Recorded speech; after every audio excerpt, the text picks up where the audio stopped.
and girls, hello and welcome to not sort of this week's, probably this 2 or 3 months Madaxeman podcast. I'm afraid this isn't what you're probably waiting for, a full team podcast. This is another one of our rehashes of I'm Sorry I Haven't Arse from earlier on this year.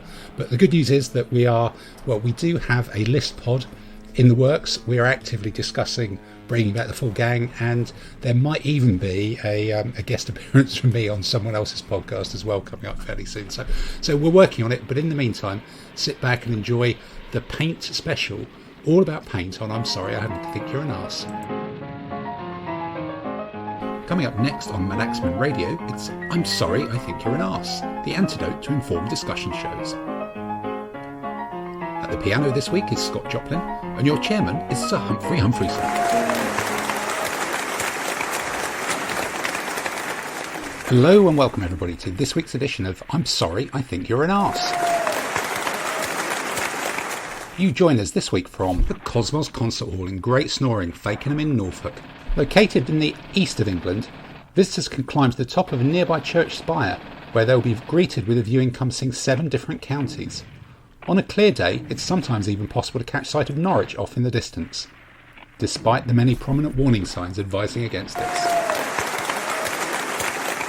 Well, look, welcome to this week's I'm Sorry I Think You're an Arse. And after a stellar run from Adam, I've elbowed him out of the way this week because over the past few weeks, there's just been a building sense of irritation, particularly as we are predominantly a painting, wargaming figure painting based podcast here.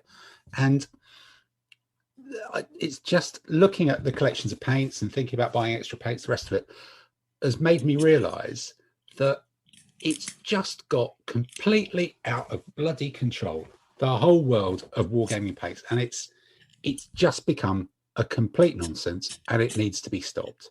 Now, for those of you who are watching on the video, which is only the other 6 of you, despite my greying hair and receding hairline, this is not an affectation. I am actually genuinely quite old. Because, my wonderful skin tone and all the rest of it may make that deceptive. But when I was growing up as a starting off modelling and wargaming and doing all that sort of stuff, painting was easy because there was Humbrol and Airfix, and they were basically the same range but with a different hat on, and that was kind of it. And Humbrol had a range of 170 paints in one size. They were 14mm tinlets, they were all enamels, and the little metal tins were perfect, really. Those 170 paints, that's all you really needed.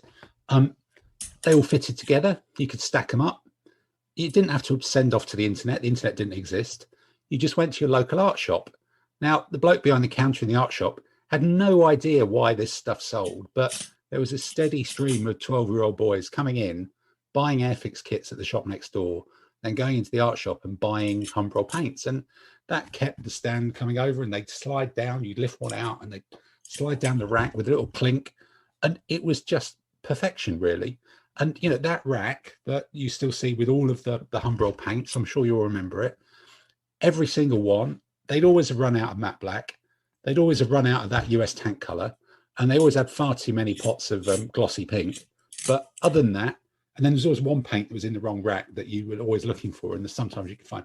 But that was just perfect, and that carried on for decades. And what great paints they really were. Once you managed to prise open a tin by breaking a knife that you borrowed from the kitchen drawer, then you had to hit them with a hammer to reseal them.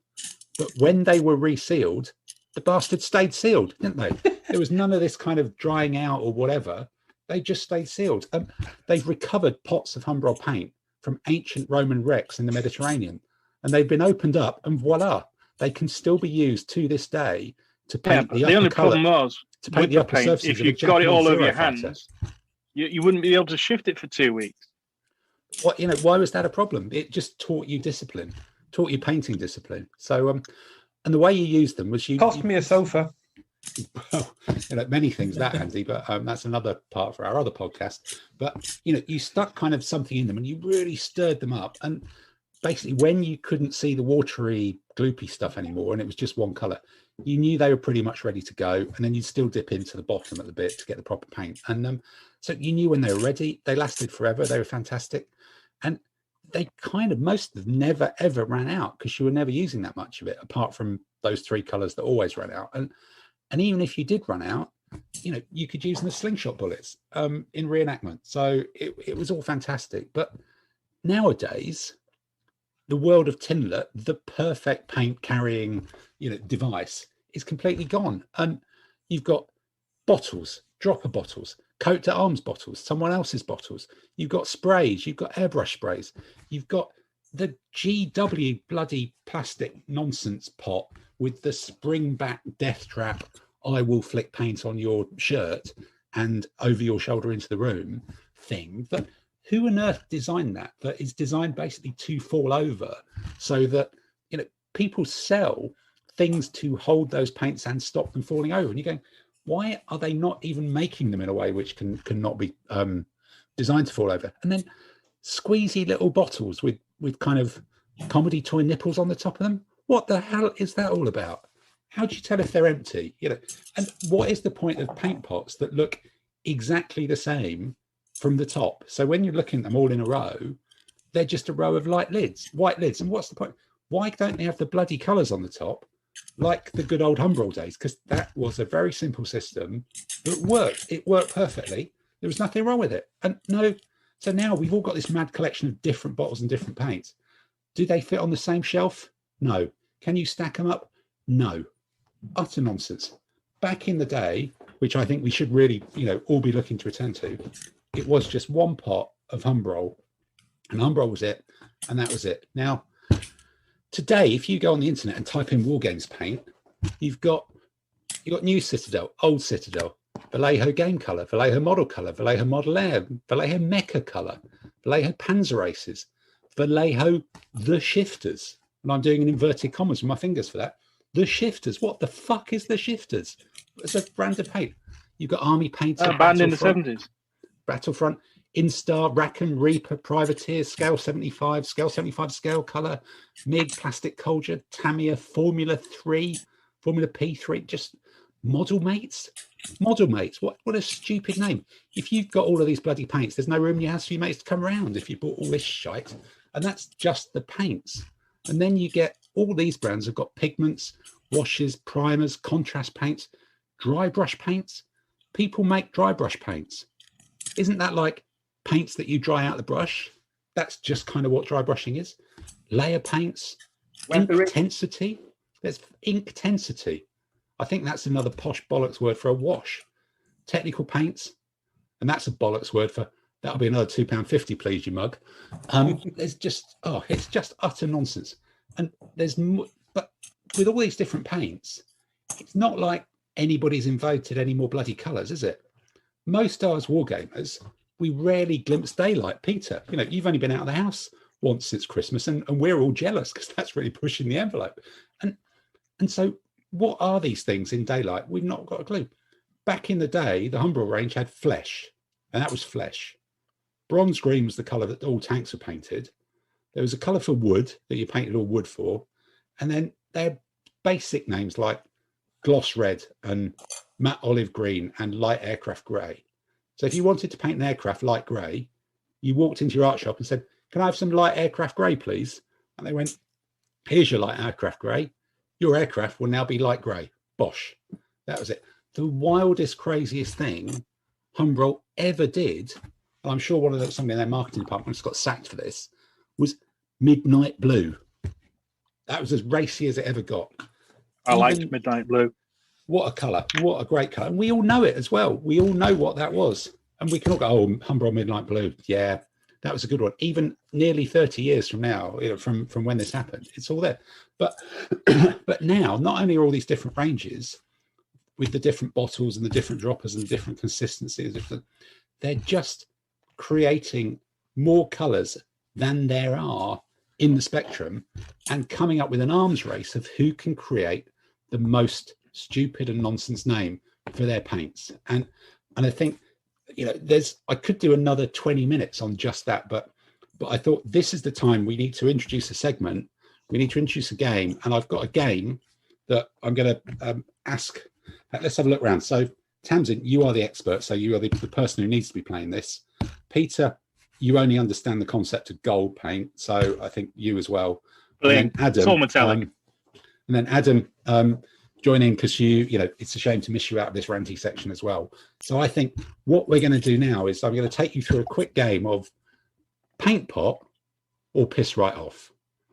And the choice is I'm going to read out a list of paint names, and you've got to tell me whether that is a genuine wargaming paint pot colour, or if you think I've made it up and I should just piss right off. We're going to do it go around, get answers from each of us.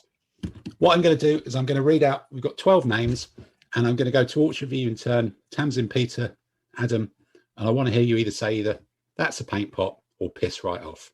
So if we can wade into our first ever, probably only ever attempt at paint pot or piss right off. Starting with you, Tamsin, Blue Horror.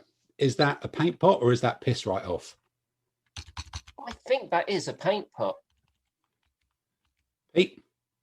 Piss off. Can't have blue as a horror. That's red, Adam? isn't it? Piss right off. Piss off. Right, okay. Green tail light or tail light green. Ooh. Not wing light, not left, right, left, right, not front light. Tail light green. Does someone make a specific paint for a tail light green? I'm going to have to hurry you here. No, piss right off. Piss right off. Pete? Piss right off. Tail lights aren't green. Adam? Yeah, jog on, mate. Piss off. Okay, Tamsin, coming to you. Flash gets gold. Teed up for Peter nicely, this one. Flash gets gold. Flash gets gold. FGG to its friends. Paint pot. You think that's a paint pot? Pete? If it doesn't exist, I want it to be invented. You want That's it. You're saying it's a paint pot. It should be one. If it isn't. Should be. Yeah, I'll go paint pot for that one. Paint pot. Going artistic now. Wargaming colour, savage ground. Not just ground, not earth. Savage ground. Tamsin? Knowing some of the paint manufacturers, that's a paint pot. That's a paint pot. Pete? Savage Ground. Savage ground. That's the 70s heavy metal band. That's piss piss right off off. on that one. Yeah. Adam? Savage They're ground. not mutually exclusive, so I'm going to go with paint pot. Paint pot. Emperor's Children. Emperor's Children. But the book, isn't it? Piss right off.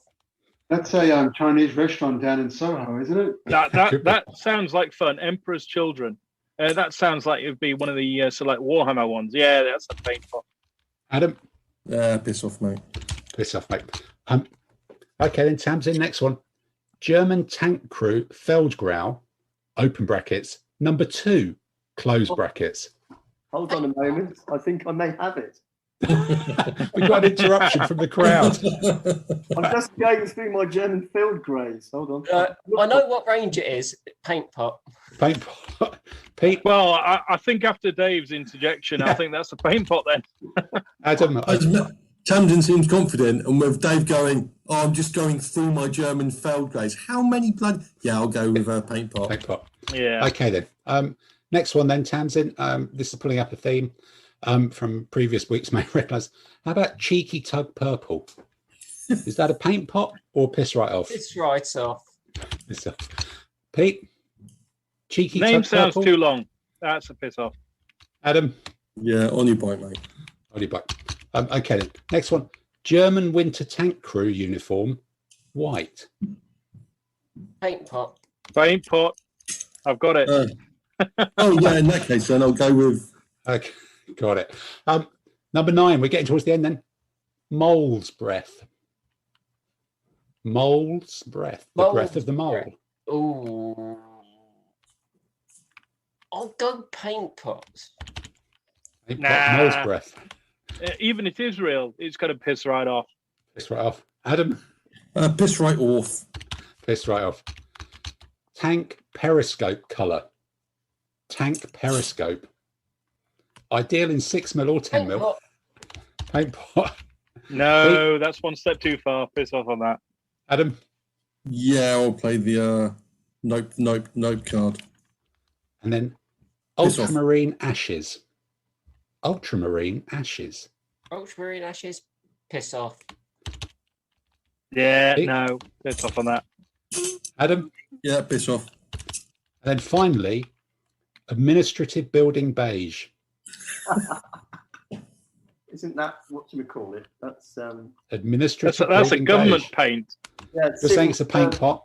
Pete? I'm saying it's something that was painted the local council offices. I think it's a Dulux colour.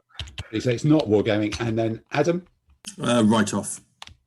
This off. Okay. So that's a full sweep then. So This means war.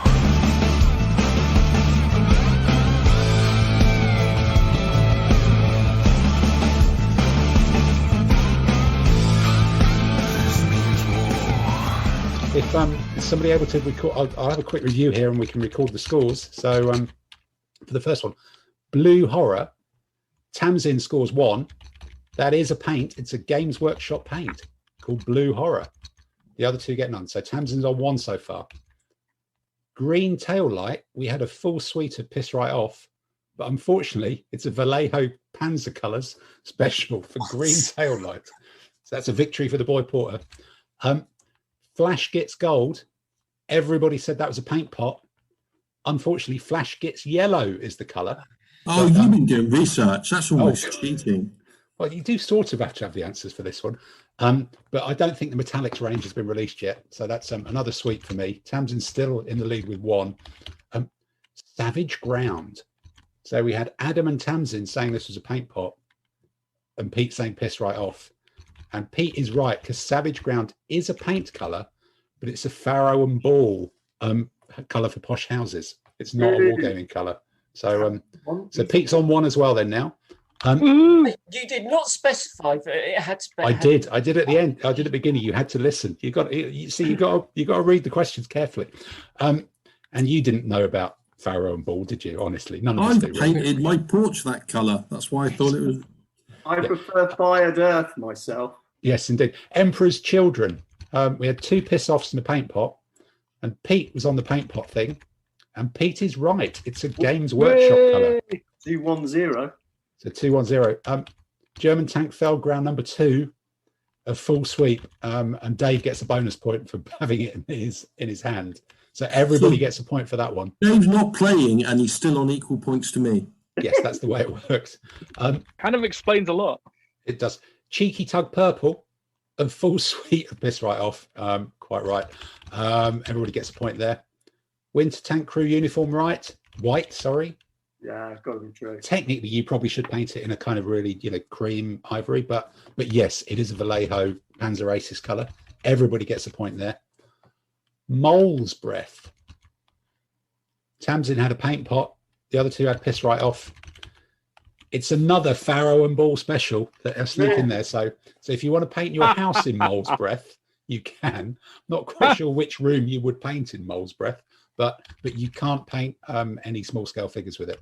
He's a 6. Tank Periscope. Tamsin said it was a paint pot. The other 2 said Piss Right Off. And it's a Vallejo Panzer Aces colour for Periscope. Tank Periscope colour. Tank. I can see you Periscope using colour. a lot of that one. Yeah, absolutely. Yeah, it lasts for over 40 years. I think it used to be called Periscope Grey. No, maybe that was confused with the submarine range or something. And then Ultramarine Ashes. Everybody got that right with Piss Right Off. It is a Fired Earth colour, Dave. So I'm surprised you didn't chip in with that one. There is a Fired Earth colour called Ultramarine Ashes, but it's not. I'm not sure it's not the colour of my walls. So everybody with a point there. And Administrative Building Beige. 2 piss offs from Pete and Adam. Both score a point. Tamsin, you were close. There's Administratium Grey from Games Workshop, but not Administrative Building Beige. So, I don't know. Who was recording the scores there, Dave? Was that you? So Tamsin has 6. 6. Adam has 5. 5. And Pete has 5, 6, 7, 8. Pete has 8. So Hey! Pete wins. Congratulations, Pete. You are the first winner of Paint Pot or Piss Off. Fantastic. What do I get? Do I get a flash get gold made especially for me? Yes, I think you probably do have that automatically, really. But no, I think Get so. a pot of gold pink blue. But I think the issue with all these ridiculously named colours is, no matter how bloody daft the name is, we have no idea what they genuinely look like, because we're painting stuff up that was, the manufacturing process was different, the application was different, where was sunlight, the wear and tear. They made stuff out of soot and they applied it with like cat's urine and bits of bark and twigs, and that was like in the Second World War. So nobody knows what these things look like, but we all spend forever looking for them. If you Google the phrase paint comparison Dunkelgelb, that comes up with 14,000 results. Nobody has a Scooby what these paints with stupid names are even supposed to look at. Certainly because they can't spell it. Napoleonic French Blue War Games on Google, those 4 words, 716,000 results. So all around the world, everybody is furiously Googling for stuff that nobody actually knows what the answer is. Nobody at all knows what the answer is. But the real things would have been painted on wood or hide, and we're seeing them in under artificial light, unless we're all fucking daft enough to buy a daylight bulb at 15 quid a pop to allow us to recreate where we are painting them, the lighting conditions of being under a daylight bulb in a dimly lit room. And then we put them on table, taking a wild stab in the dark, not under a daylight light in a different room. So whenever we put them on table to field them, they look completely different anyway. So why can we not just go back to Humbrol, 170 colours, sensible names, that's it, because all these other paint colours are utterly irrelevant, they're utterly unnecessary, and when we all started up, we were all very happy, and there just are not that many colours in the world. The tins are better with Humbrol, the names are better, there's no nonsense, and if anybody can find a use for that gloss pink paint, you could probably pick that up cheap, because there's always some spare ones. You might be able to haggle with your local art shop, and all the rest of it, just go back to Humbrol and bin all the rest of it. And that is my big theory on why modern wargaming paint is nonsense. Tell me I'm wrong. First thing I've got to say to you there, Tim, is you were getting quite angry there at one point. I even noticed some naughty words. You were sort of like getting a bit hot up. So the first thing I would say to you, mate, is you really need to chill out, okay? You're just talking about hobby stuff on a podcast, okay? This is life and death. This is economics. It's almost as if, right, you've got other stuff going on in your life that you can't sort of like deal with, so it's coming out now. I don't know, maybe it goes back to your childhood. So firstly, I would say, take a breath, chill out. Second thing I would say is there were some very good things in the 70s and 80s. Humbrol paints were not one of them, okay? Now, Humbrol paints is more at the mullet and Findus crispy pancake end of the 70s and 80s rather than Chelsea boots, okay? Because, yeah, they came in tins that were impossible to open and impossible to close again. And I will give you, they actually give a beautiful colour, because Jeff still sometimes paints his figures and they give a beautiful colour, but they were a pain in the arse to use.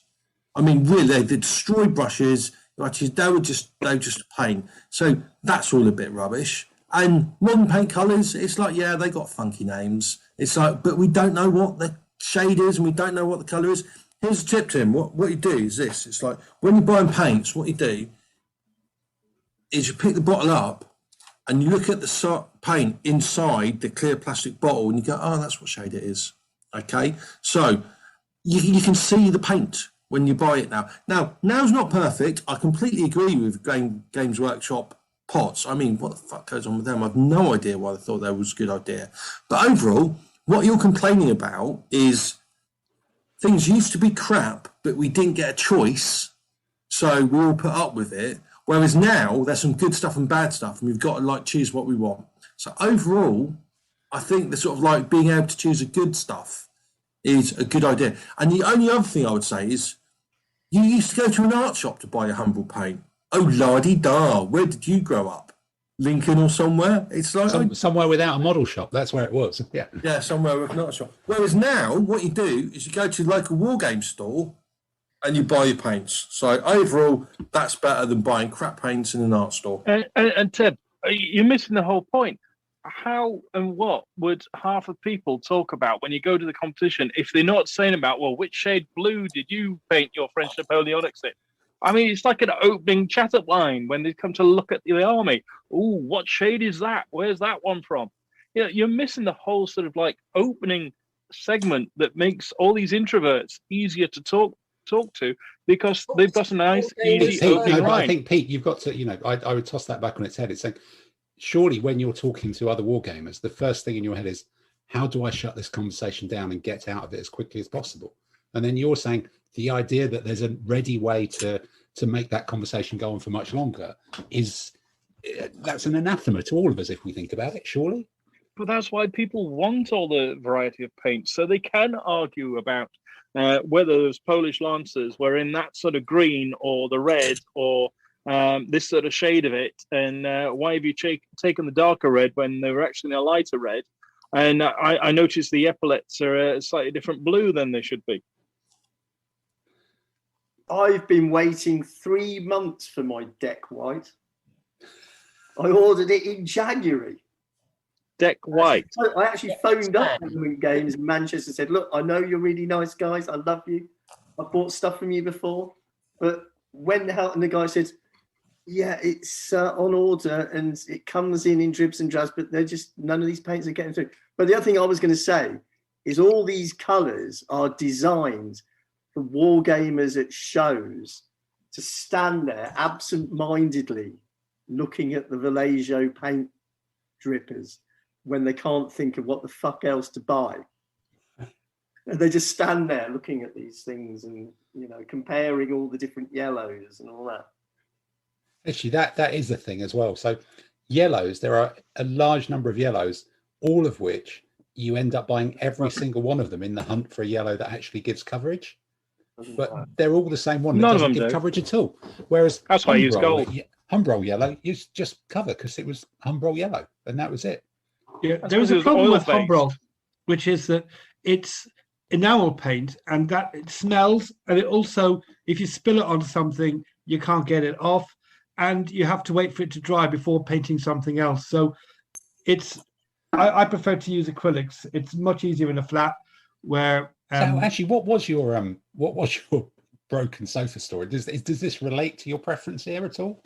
Yes, and many years ago, I was painting some 6mm Confederate sitting on my sofa, and I spilled a bottle of Humbrol paint, and that was it. The sofa had a horrible red stain on it, and luckily it was one of those cheap put you up sofas because that's all we could afford at the time. But the Empress wasn't having it, and she made me buy another one. So actually, Humbrol paint costs you a whole new sofa. Yeah, basically. Yeah, you would hold a grudge against Humbrol for that. I Yeah, but it is smelly and eye-watering and slow to dry and all the rest. Do you think of it. though there's part of it that you shouldn't really have been painting American Civil War Confederates in red? You know, because my limited knowledge of the period suggests that's not kind of necessarily part of the normal. Well, some of them had red hats and blankets and stuff like that. You know, just getting some extra colour in it. Yeah. Periscopes is quite good. Yeah, actually, if they'd got periscopes, you would have known what to do, wouldn't you? Yeah.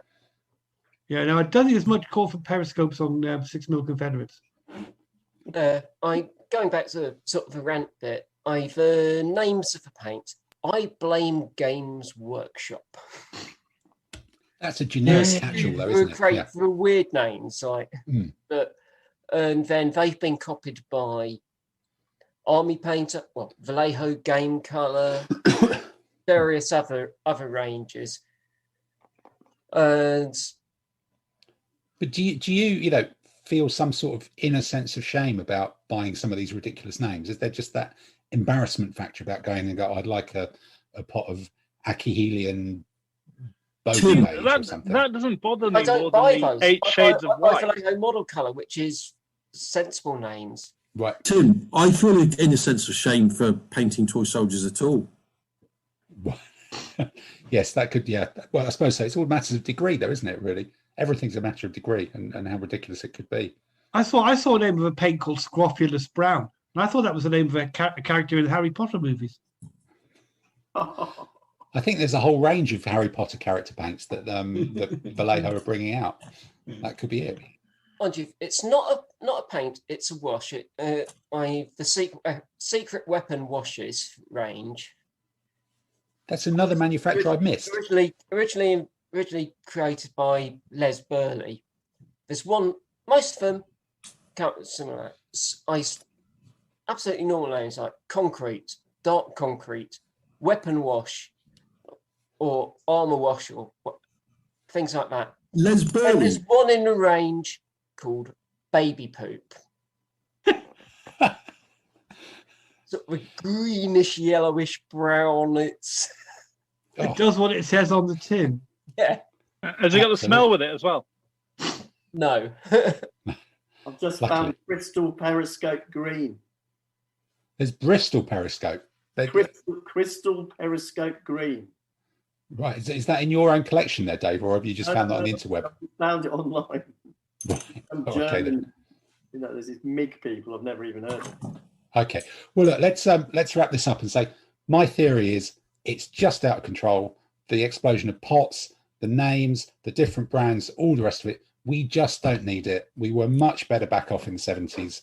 3-day week and all that kind of thing, notwithstanding, and flares and the Bay City rollers. But apart from all those things, the one good thing to come out of it was simplicity and clarity and lack of bloody nonsense around the world of war games paint. So going around the screen then, starting with you, Adam, and I think I already know the answer because that's an easy one. Do you think I'm an arse? But it's what people have been talking. I've been considering it a bit more, and it's harder than you think, right? Because on the one hand, you've got an industry that's got a lot of experience in retailing its product, market research, game workshop, multi-million-pound company floated on the stock market. On the other hand, you've got an opinion of a bloke who's ranting on a War Games podcast because he's got mummy issues. So it's like, it's a tough one, but I'm going to have to, on balance, come down with you're an arse. Okay. Tamsin? You're right about the proliferation of names, but as your argument that you don't know what colour it is from the name, that's why they produce paint charts, so you can look them up and find what you want. So you're being an arse. Okay. Peter, what about you? Do you yearn for the days of Humbrol? No. It was a pain in the arse. You're an arse. It's just move on from it. You don't live in the past, Tim. Move forward, okay? Just because you can't pronounce the names, that's not my issue. Okay. Andy, does your sofa get a vote here? In which case I'm in trouble? Yes, you're in trouble. I think saying let's go back to the 70s in that respect is a damning indictment of your argument. Also, why would less choice be a good thing? So I'm afraid in this case, a lot of what you say I agree with, but you are an arson, I'm afraid. Okay. Mr. Saunders, what about you in the bunker? Humbrol was a disaster. It was horrible. It was awful. But I tend to agree there's too much choice. So I agree. Okay. Simon, am I going to get a second save? What's it worth to me? I lived somewhere, probably. Yeah. No, I agree with you. There is too much choice. When you look at it, sometimes like a red, sometimes you want just 3 or 4 reds, and you go to some of the ranges, and there's like 25 different shades of red. I'm lucky if I can see 2 colours of red, bright red or flat red. Ta-da. I quite like the old Humbrol paint ranges. I only really used them in the acrylic range. I gave up using oils far too many years ago. I'm glad to never see them again. But yeah, I agree with you. Slightly less choice would be a bit helpful. Sometimes I just want a green. Okay then. So 4-2, not a bad clawback after Adam's sweep over the last few weeks. So, but I think unfortunately that does mean the consensus is that my Humbrol based paint theory, I'm just an arse.